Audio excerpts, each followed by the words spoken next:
We all know that diet and exercise are good for our health, but so is sleep. How much sleep you get can really determine how things are throughout the day for you.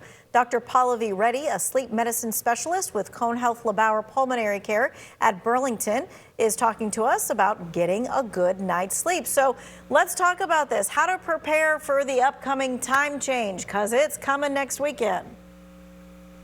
Thank you for having me. This is such an important topic because sleep really impacts every aspect of our health. Absolutely. All right, so how could not getting enough sleep really impact our health, and how much should we be getting?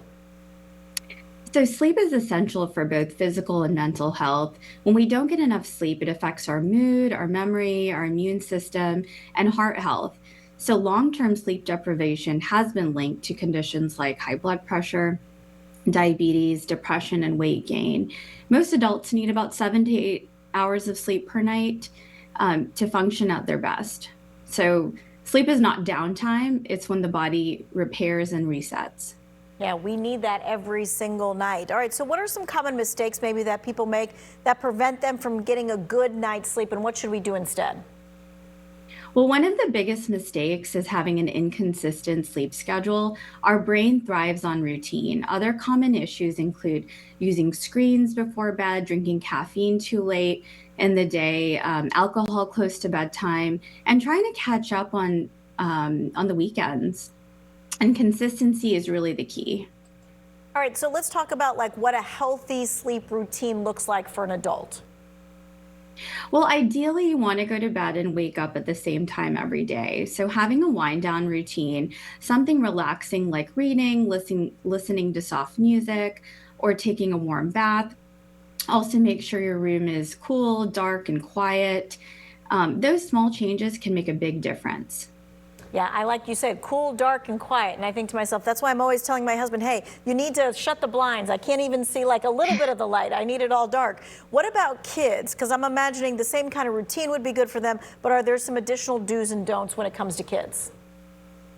Well, sleep is critical for children's brain development and learning. So make sure they have a consistent bedtime routine, no screens at least an hour before bed, and keep devices out of the bedroom overnight. Kids who sleep well perform better academically and emotionally. I know my kids are watching this and they hear this from me all the time.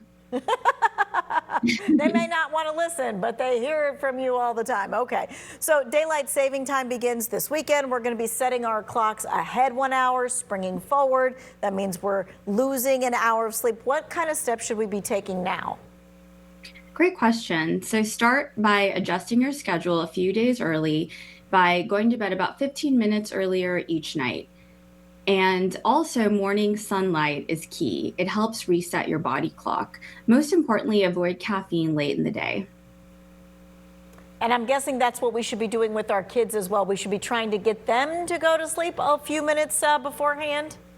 Exactly. So 15 minutes earlier each night before, usually a week before the time change. And 15 minutes, I mean, that doesn't seem like too much. It's so much better than trying to do like an hour or something like that the night before. That's not going to really help us get into a better sleep schedule. Well, baby steps. I mean, somebody who's going to bed an hour later than they should be, 15 minutes is not much.